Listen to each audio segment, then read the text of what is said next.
This information is brought to you by Charles Sturt University.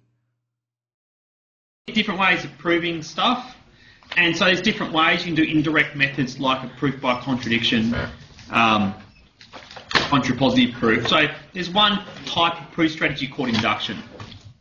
And so I just want to look at this one. This is a direct sort of proof. So it's really a way of starting with the premise, go to the conclusion. That's really what it's about.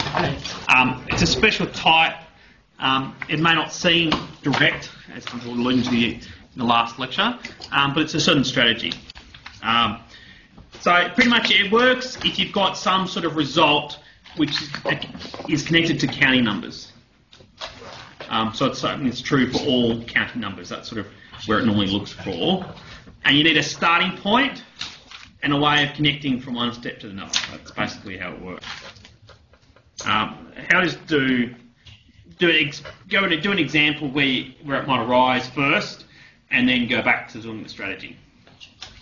So if you've got a network, so we often think about of graphs is how we'll think about it later. So it can be a road network, for example, towns on a map. Then it's often used to know the distances between the different nodes, network, different towns, etc. And so you can represent it by a distance matrix. You can see one there. So for distance matrices, you got zeros along the diagonal of that matrix. I'm not sure if you know all the words I'm meaning, but there's a bunch of zeros there. And otherwise, it's a bunch of distances. You can just say a few other things about it if you wanted to. So how many different distances do you have to calculate to work out a table? You can answer that question a variety of ways. But one way of doing it is write some sort of code like this. Basically, just loop through the various options. So if you've got a n+1 nodes, so one way just to get on the next page essentially, just do a loop. You basically want to calculate the distance and put it on the table for I and j and the other way around. So have both j and I and j and I. Just loop through all the different options. Well, let's just tease through what that means. So let's just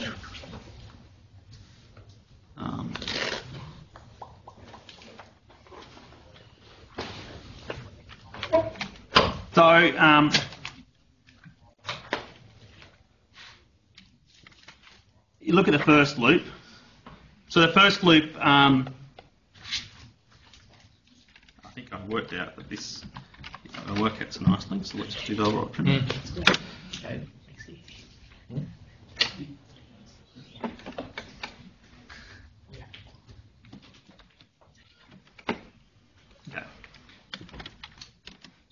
So this first one, it's got a loop. So it's looping, it starts with I = 2, then does I = 3, I = 4, until it always gets to the last node in the network. That's the outer loop. So I = 2. For I = 2, and then it does another loop. This loop does j = 1 up to anything less than I. So what are the different values for j does it do?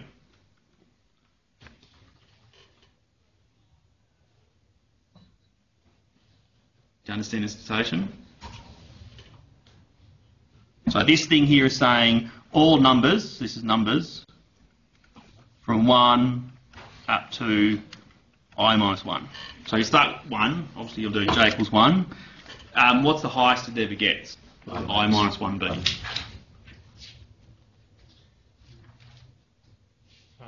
1. So that's how you do it. That's it. So it just does that one number. So there's not much there for this one. And so when it does this step, it will do two different distances it calculates. So you're basically going to get two different distances calculated at that first step. I = 3 would be the next one it does, so going back to this other loop.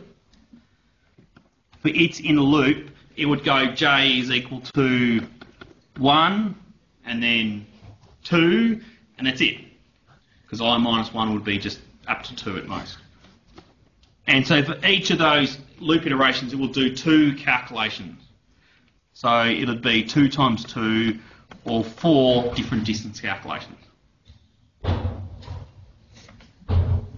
I = 4, you'd have j = 1, 2, 3, just keeps going around. in total you'll have 2 for each of these. So you're going to have 6 different sort of calculations cropping up.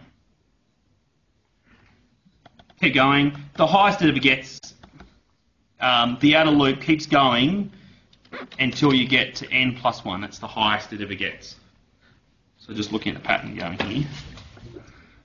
So in this case, j is all numbers less than I. So the highest it ever gets for j would be up to n, so I minus 1. So in this particular case, that bottom case, how many different distance calculations are we making?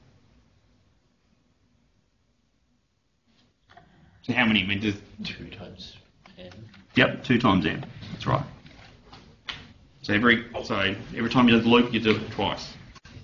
And in terms of this loop, that calculation of the distance would be the biggest cost in terms of how much time it's going to take to run the loop, etc. So this will give you an idea of how long it takes to take in terms of space, etc. The answer looks similar either way. So essentially what we're doing then, if we add up all these different numbers, put a plus in the last one there, that'll give us the total number of calculations that we need to make all up.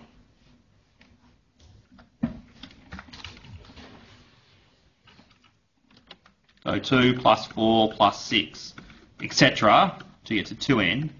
That sort of would be the total number of calculations we would need to make. Now, total number of distances we need to calculate in this network to work at all distances. So it gives you a whole distance matrix, so to speak. We often get these expressions when you have nested loops, sums of various terms. And depending on different sums, you get different sort of things cropping up. What we need to know is we ultimately want to ask questions like, is this a good, efficient algorithm or not? Therefore, we need to know how many steps it's going to take. Biggest issue in this case is how many distance calculations it's going to work out. So we really want to sum that sort of thing up. Does anyone know what the value of the sum is? You don't have to, you're not required to know it, but some people might know it. So the answer is n times n plus 1. Now, depending if you know it's maths, that's an arithmetic progression and you might know answers for that. If you don't, that's fine. That works even better really for what our purpose is. So what you can do is you can look at patterns and get some sense of what some of these things are. So really you can just sort of guess the answer in all intents and purposes. So that's a guess. How can you prove your guess is actually correct? How do you know that really is the pattern that always works? You might guess that pattern by just subbing in n equals 1, 2, 3. You know, well, I think that's the pattern. I can write down a guess, but how do I know that always works? And we need to prove it's true. So what I want to be able to do is I want to be able to prove that particular statement's true for n, say, greater or equal to 1. Greater or equal to 0, I mean, that sort of idea. So I want to be able to prove that's true. And these sort of series, as you can see here, often crop up when we're trying to work out the total number of operations required to do some chemical algorithm. You can do it for binary trees. How many different steps required for a binary tree? Lots of different sort of things. So it is useful to know how to do this sort of stuff. And induction is a way of being able to prove these sort of results are accurate or not. So let's take a step back to what induction actually is.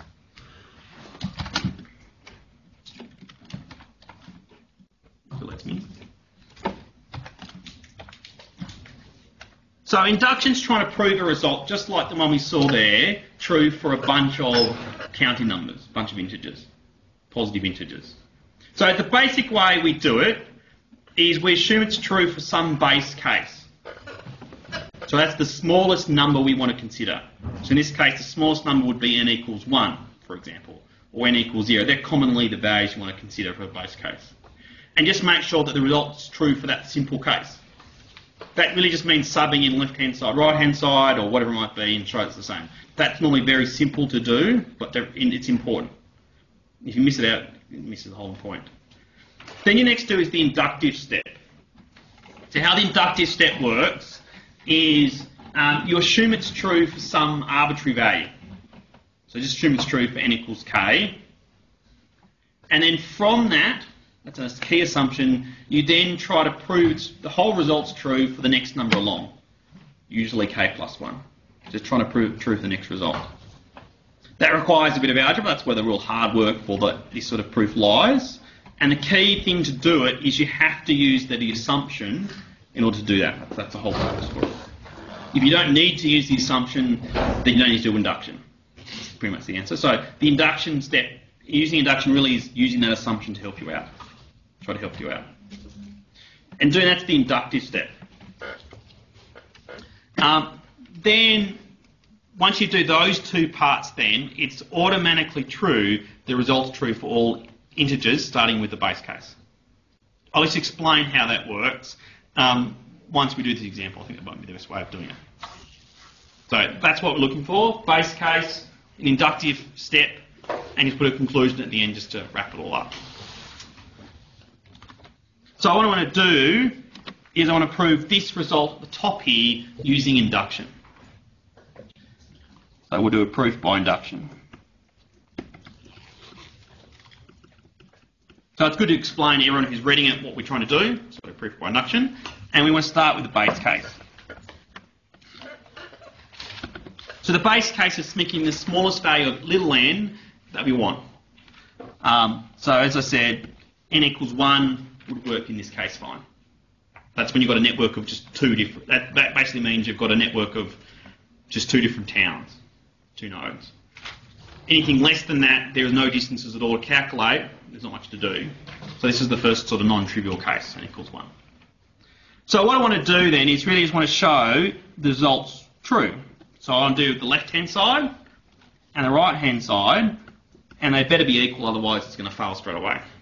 So what is the left-hand side in this case? So if there's n equals to 1, what's the left-hand side? What's the sum? How many terms would there be if n is equal to 1?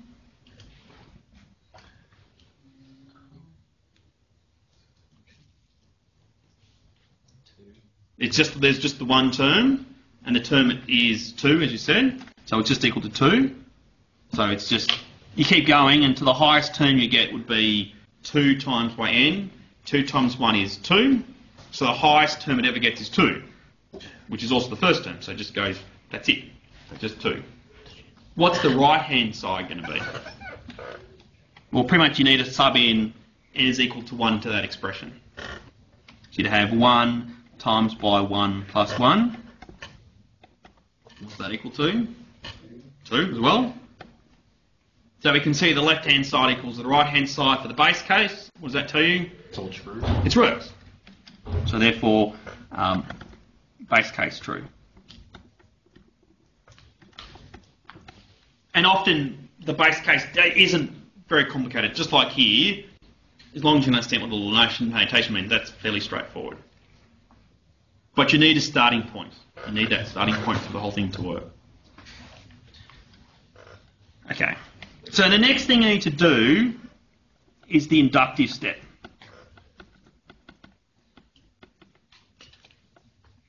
So the inductive step really means going from one number in general to the next number along. And so how we do that is we assume the result's true for an arbitrary value. And just to keep bookkeeping purposes, we often find it easiest to say n is equal to k. Now that's not actually compulsory. I'm not sure I taught at school if you ever did this. So just as an aside, who has done induction at school or anywhere else for that matter? So 3 of you. Okay, well that's fine. I'm trying to do it from scratch, so that's okay. So you're assuming it's true for n equals k. That's just easier just to keep the bookkeeping thing separate. So pretty much what does it mean? I'm assuming that 2 plus 4 plus 6, etc. until I get to 2k is equal to k plus 1. So all I've done is just written the original result exactly as it was before, except I'm using k's rather than n's. Why I'm doing that is because I would like to use that particular statement for k, so I'll need to use that. So the whole idea of making an assumption is going to use it to make things easier. So to that end, I'm going to try to prove result for n is equal to k plus 1. So this is where the main hard the main work is involved.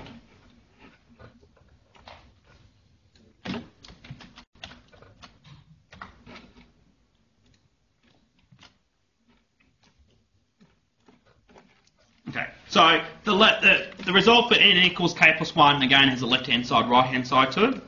And we should pretty much just show the left-hand side for is equal to the right-hand side. That's the main idea.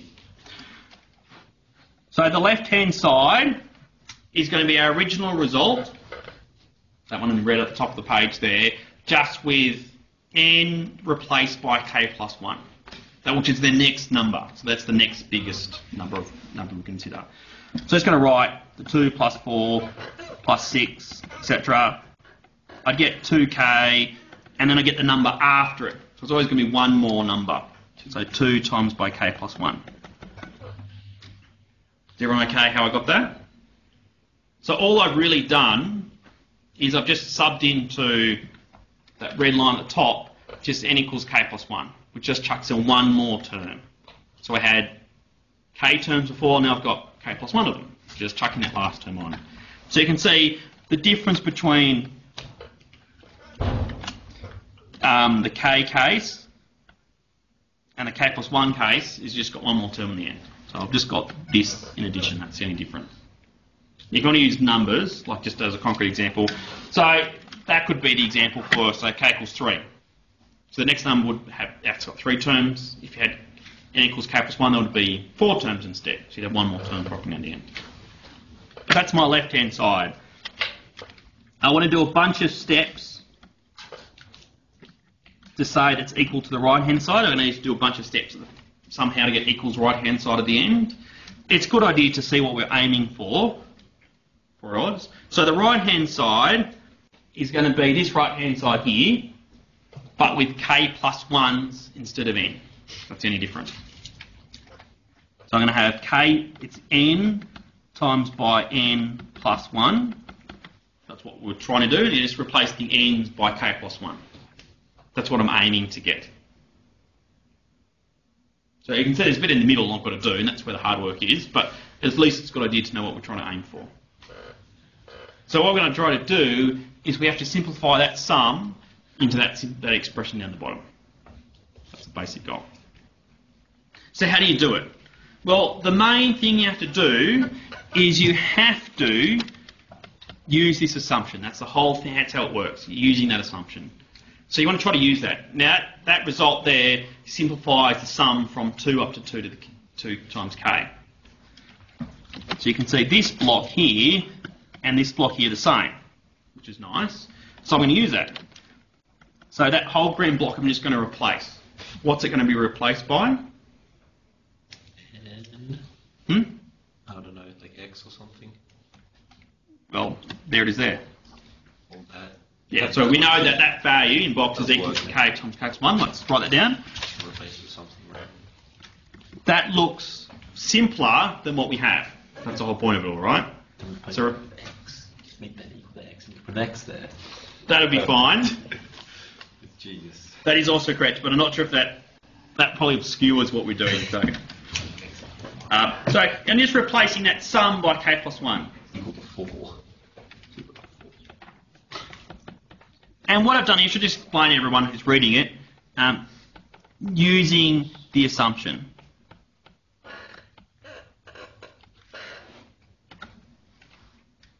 So that just reduced it. So now what we need to do is we need to go from this line here, do a bunch of steps to eventually get that right-hand side written down the bottom of the page. So it's just an algebra at this point in time. Any ideas what you do? Just expand some of the brackets. Yeah, expanding brackets would be fine. Yeah. You need different ideas? I mean, just see what other people want to do. That's not the only approach, so it's good to see what other people want to do. Do k plus 2. All time. You could have k plus 2 in brackets all times k plus 1. Okay, so you could factorise it first rather than trying to expand it. That also would work. Both of them are fine. So, what would the general population like me to do? Expand first or factorise first? Expand. Okay, so I do expand. So expanding would be k times k plus 1, so it would be k squared plus k plus 2 times k plus 2. Expanding it, and so collecting like terms, that'd be k squared plus 3k plus 2. Now, you could then go, I've run out of room, so I'm just going to wave it over and that's equal and it's all done. That's called slightly cheating. Though, in all honesty, if someone was marking it, you probably get it marked right because it's pretty close. How do you do it properly? You can see that pretty much to go from here to here, all it's really done is factorise. That's the main difference between the two. And so you could factorise it, if you know how to factorise. How would you factorise these things? You can use the quadratic formula. Quadratic formula. Who knows the quadratic formula? Everyone should. It was in the last course. I know, but because I have Okay. Quadratic formula is really useful mathematical tool. Very useful. Minus b plus b plus minus. So if you've got ax squared plus bx plus c equals 0, it's solving a quadratic, then x is equal to minus b plus or minus square root of b squared minus 4ac over 2a. Useful result. Does that ring bells to people? If you just can't seem to hold that in your mind for whatever reason, write it down and put it in a formula sheet you'll have to take an exam. And you may not need it in this particular subject exam, but just in case, have it there if you just can't remember it. At least use your paper to remember it. So you can use that to work out what the factors are, if you need to. So if you know what I'm talking about, you can do that. If you're going, well, that just seems beyond me, you can cheat by going backwards. You can just don't have to do things forward all the time. And that would be, we know that we want k plus 1 times by k plus 1 plus 1, right? That's what we're aiming towards. So since we had trouble factorising, let's just work backwards. We've got this term, let's just expand it out. What's the term before it? So if we expand that sort of thing out, we'd get k plus 1 times by k plus 2. So let's just do the 1 plus 1 equals 2 bit first. Can you see what I'm doing? So that's what the right hand side is. Going backwards, just trying to get something, I presume I'd just do the 1 plus 1 equals 2. Now hopefully, if I can expand this thing out here, I would get this term. And so it's just trying. So just in your head, just go, well, let's expand it out. K times k gives k squared, good. I've got a k and a 2k add up, 3k, good, it's all working. It actually works. And so I could actually do it that way. So not really factorising it ever. I just realise I'm supposed to meet in the middle and just play for my strengths at both ends. That's doing it laterally. So if you hate quadratic formula, that's an approach. I don't know if that makes it any easier or harder for you. But it's a different approach. Otherwise, you really have to factorise it. If you know how to factorise, you can go, that's fine. You could just write it down like that if you know how to factorise quickly. I'm not sure where you're up to. So you have to work out in the middle somehow a way of justifying it to everybody else. Just letting you know there's more than one way of doing it. And you can use the fact you know what the answer's supposed to be to help you along the process. That's okay. So, what have we done here? Take a step back and then we'll think about how the conclusion works. Okay, so the first thing we've done is we've proven it for the base case. So let's just give it a name for this sort of stuff. So we want to prove this result for, we'll call it a proposition based on some integer n. So the first thing we've done is prove that P1 is true. That's what we did to begin with. That's our base case.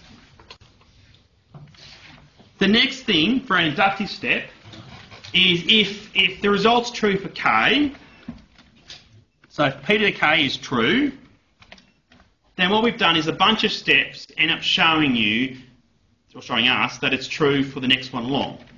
So we've shown that implies it's true for K plus 1. So the first line is the base case. The second line is the inductive step. That's where a lot of the hard work is. Let's just tease out what this would mean. Okay, so that's what we've done. So we know it's true for P1. That's definitely true for P1. So we can utilise the inductive step for k equals 1. So if you just cut in k equals 1 for that, that would imply it's true for the next number along. What's the next number? K plus 2. What's the number after 1? 2. 2. So it must be true for the next number, which is 2. If I use that inductive step again, so using k equals 2, it must be true for the next number after that. What's the number after 2? 3. 3. And then you could imagine it be true for the number after that, etc. So true for 4, true for... just keep going. So because of our inductive step, because you've got a starting point and a step which always makes it true for the next one along, it then quickly implies it's true for any number you want to at all. And that's how induction really works. Now, what do you have to say? Now, at high school, if you ever did this, you actually have to say that as a little paragraph to show you understand it all. In this subject, I'm happy for you to say, therefore true by induction. You know, that's it.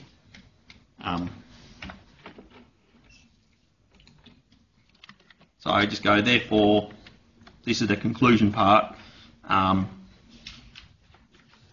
Result true by induction.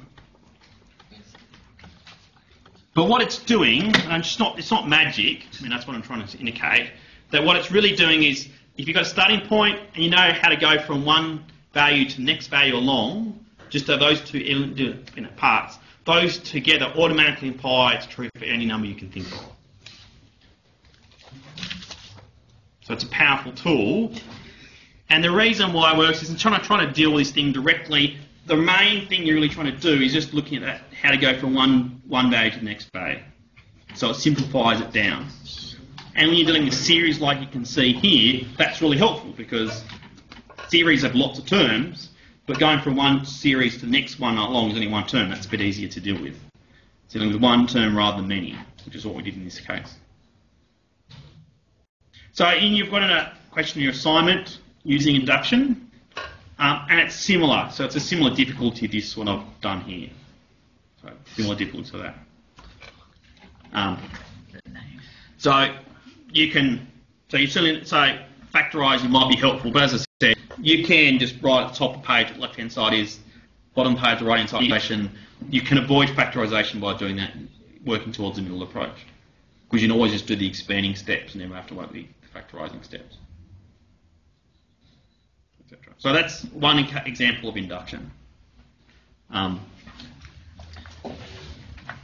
so we've shown that the number of distances you'd have to calculate if you've got an n plus 1 nodes would be n times n plus 1. You could work that out easier by probably looking at a picture. But anyway, you can probably just see from the picture how many things you have to distance you calculate. But that sort of technique is useful in other contexts. Certainly is. And so in the assignment it's about looking at the efficiency of a selection sort essentially. So we'll utilise these sort of things later to work out, sorting is the classic example. There's lots of different ways of sorting data. Which is the best way of approaching it? And the answer is it depends on how big the list is. But we need to have some way of trying to handle how many comparisons it makes, because that would be a really good way of trying to evaluate them. And so these sort of things like series and proving it by induction is sort of underpins lots of that. But we'll come back to more of that later. Okay.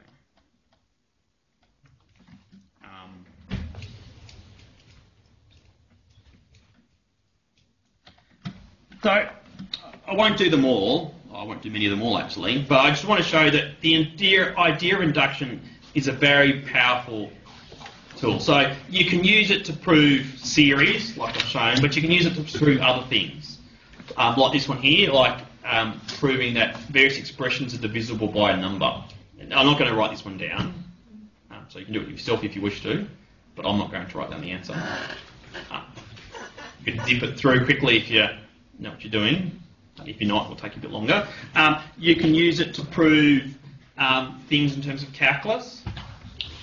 So this here is, a polynomial. If you expand a polynomial, it's always bigger than 1 plus nx, for example. So you can use it to prove about inequalities, not just equalities. So it's quite a powerful tool. You can use it to prove stuff we've looked at. So I'll do this one in a second, because it relates. So you can talk about anything that's based on counting numbers. This is looking at what's the size of the power set. At first, you're going to go, how's that related to counting numbers? Well, if you count the size of the underlying set, you get a counting structure happening. You can use it to do geometry. Other things, this is to generalise de Morgan's law. So if you've got that big wedge character, so you've got lots of ands, so not of lots of ands, that's equal to or of lots of nots, which is the generalised de Morgan's law. Now, I won't prove this one either, but you can use induction for many sorts of things. Many sorts of things. So let's just do one of these, and that will be it. That'll be fine. That looks fun. This is fun. Everything. Yes. I feel like this. It's like that scene. Reservoir Dogs, where he's like in the back of the car. He's been like shot 5 times. He's like, I'm okay. Okay. So, in your assignment set, the very first example I did is that's this level of difficulty that's in your assignment. Let's have a look at this one. So, I want to look at the strategy. So, overall strategy. So, the overall strategy is you're just going to say to people what you're doing. So, I'm going to do proof by induction. We're going to have a base case. So the base case is the smallest number value of n we want to try to prove it for. So we have a result. If the size of a set is n, the size of the power set is 2 to that power, 2 to the power of n. What's the smallest value of n we would like to consider? 1. You can go smaller if you want to. 0. So does it matter? Not really. If you pick a sufficiently small number, it's probably going to be fine. So 0 and 1s are the commons. I'll do 0 here, just to show you can use 0. It's actually allowed. So this is the result we're trying to prove, essentially. So you've got the size of a set, the size of its power set. So if the size of our set is 0, what does that tell you that the set's equal to?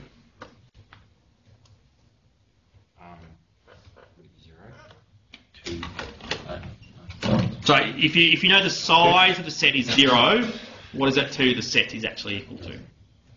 Little thingy. It's equal to the empty set, which we've written down as a little phi. thingy. Yeah, so I was gonna. So thingy is a very technical term. Sorry, I missed that. You're right. So it's the empty set. So if you have nothing in it, it's called the empty set. This is the basic name for it. And write it as phi. What's the power set of phi? So that would be the set. So what's power set again? So power set is the set of all subsets of that particular thing. So what are all the subsets of phi? Well, phi is, and that's about it. That's it. So the power set's pretty boring. So it's just a set containing one thing. What's the size of this thing? It'll be 1, right? It's 1. So there's just one thing in it. And 1 is equal to 2 to the power of 0, which just shows our result.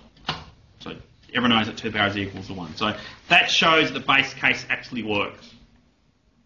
And why did I pick this one to do rather than any other examples? Just to revise the idea of some of the set stuff we looked at. Okay, so first strategy, base case. Next thing, next key marker, we want to do the inductive step.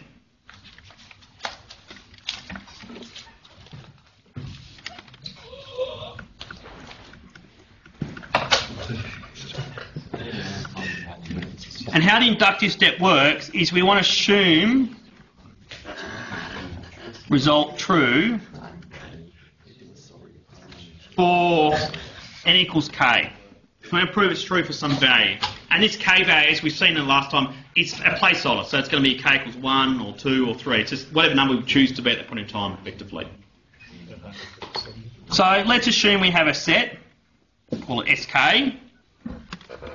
We know its size is k, sort of the basic premise of it.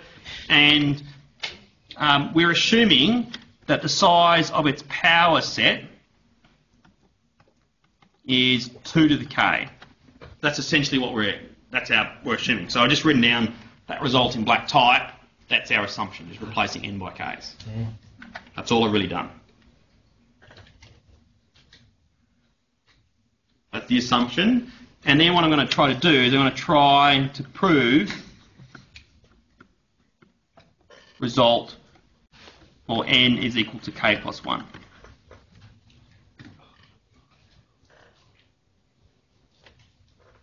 So what's got to have? Got to have some starting points. So we have to consider a new set, which is bigger.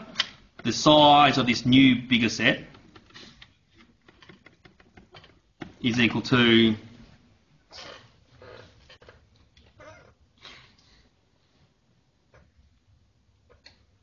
give you a chance to catch up if nothing else. Size of the power set. Do you want to follow what I'm doing here? I was trying, but you moved on before I could write the previous slide, so now I have no idea where to go from. So. Go back if you want to copy that down. Jeez.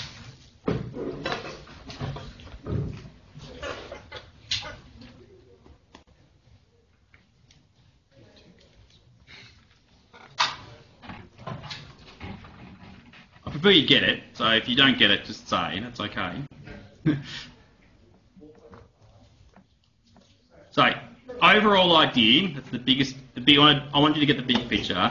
Big picture is you're doing a base case. There's a bunch of lines on the word on the slide there, but the key thing to really emphasise is you're doing a base case, just trying to prove it's true for the smallest thing you think of. So is this result actually true for the smallest thing you think of? And the answer is, well, it is. That's what we're trying to do there. So I've got a bunch of lines on the page to try to justify that. That's the big picture. Now, there are details there. Let's let everyone finish copying it down. The next thing is the inductive step. So trying to prove it's true for some arbitrary value.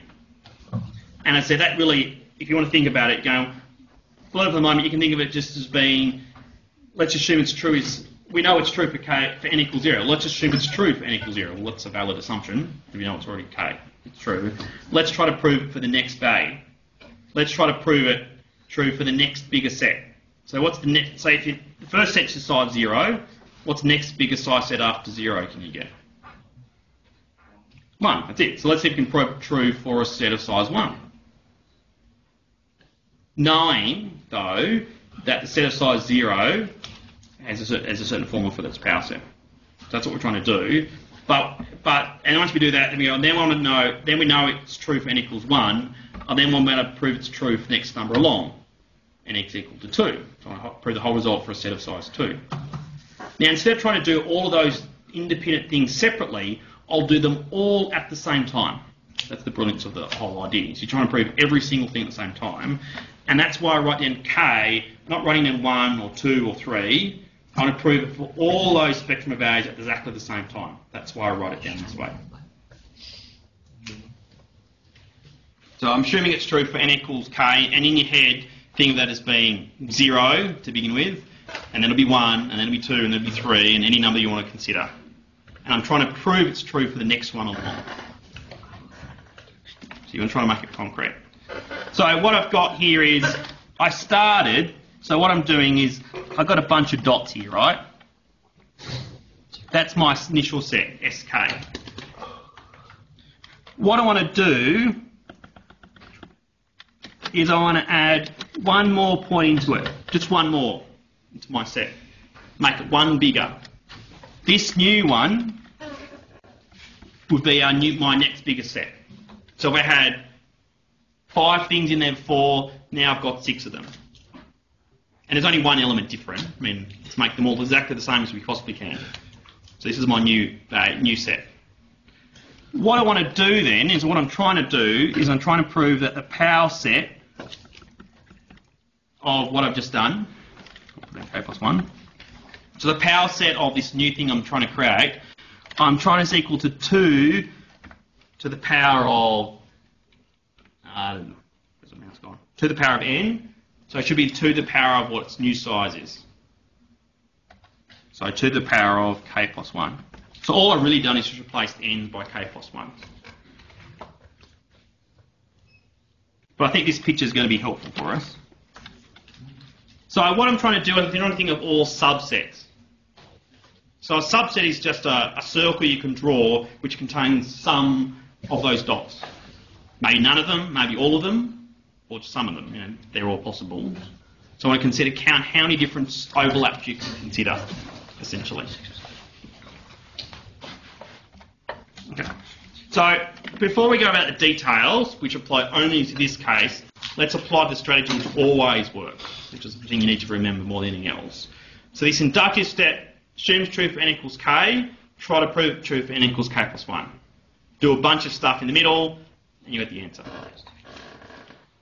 And the stuff in the middle, as you'll see cyclically, is where the challenge of these things applies. So let's just try to have a muck around. So let's think of all different subsets we can have of that particular one. So then there's really two options in my mind. One option is you can have a bunch of dots which would include my new green one. That's one option.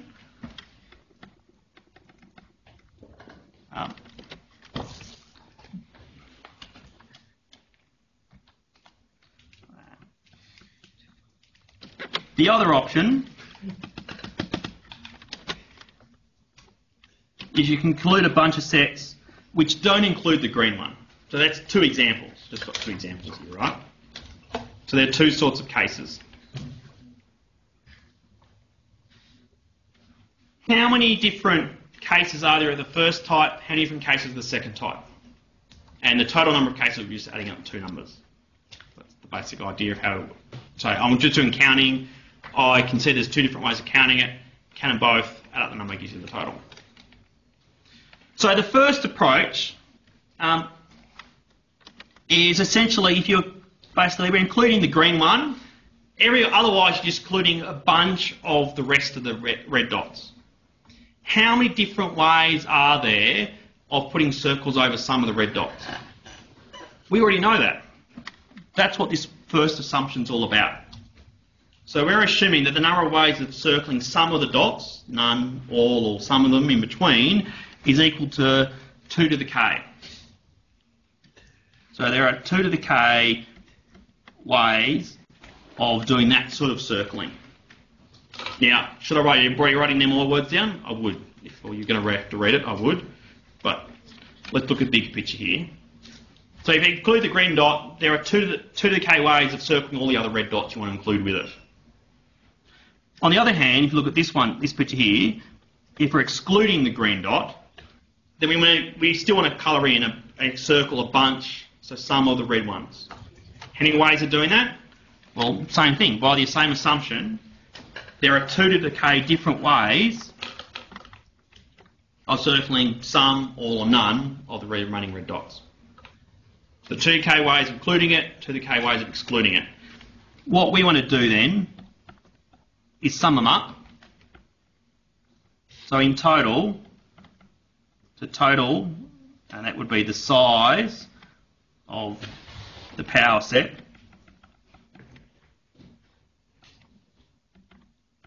So the total of these two things would just be the number of ways of circling dots, and that would be equal to 2 to the k plus 2 to the k. So just summing the two different numbers up.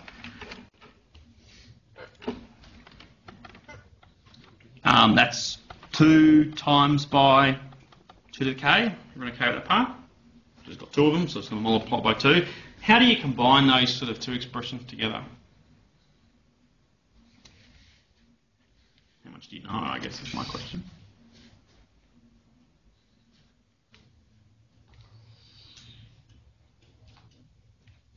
Anyone can tell me? I'm way too tired.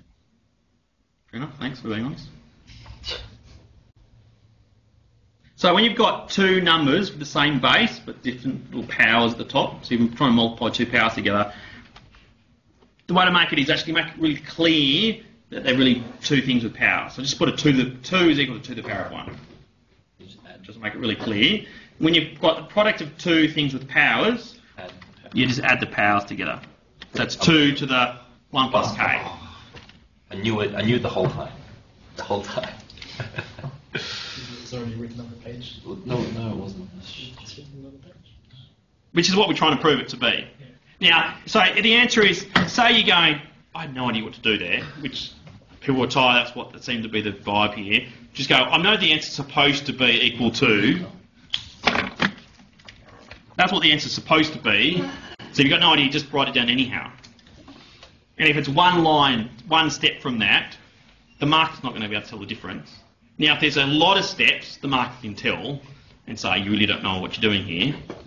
But if it's only one or two lines, just a really small jump, they will never be able to tell because you could do it reasonably or unreasonably, they can't tell.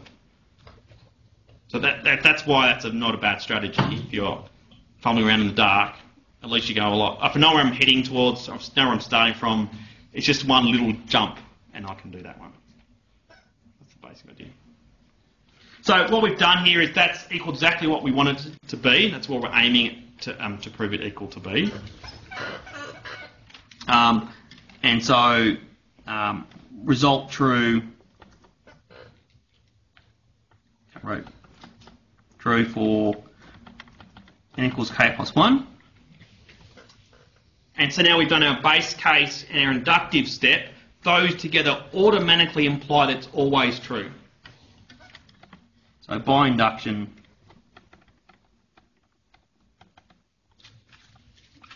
result is true for n is greater or equal to whatever the base case was.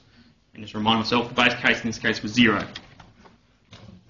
So bigger picture, proof of the base case, prove the inductive step, which means assuming true for k, bunch of steps, prove true for k plus 1, and then just write a conclusion, which is like here, therefore by induction is true for all n greater or equal to blah, essentially.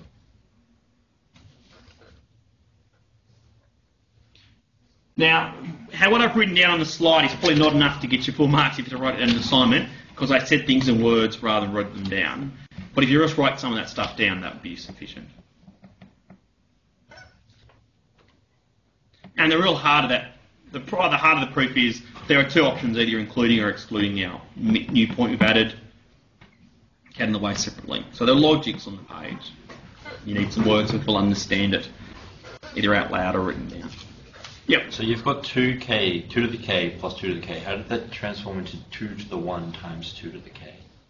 So it's 2 to the k. How many 2 to the k's do you have? You have 2. 2 of them. So it's 2 times by 2 to the k. But you got a plus sign there. Yeah, 2k plus 2. So 2 plus 2. 2k is an So let's make it k equals 3. What's 2 to the power of 3? That's 8. 8. So if it was 8 plus 8, how many 8s do you have? 2. 2 of them. So that's equal to 2 times 8. And I can write 2, if I wanted to, as 2 to the power of 1. Okay, yeah. I see. That makes sense. Yeah, that's all it's trying to say. Does it make sense to you?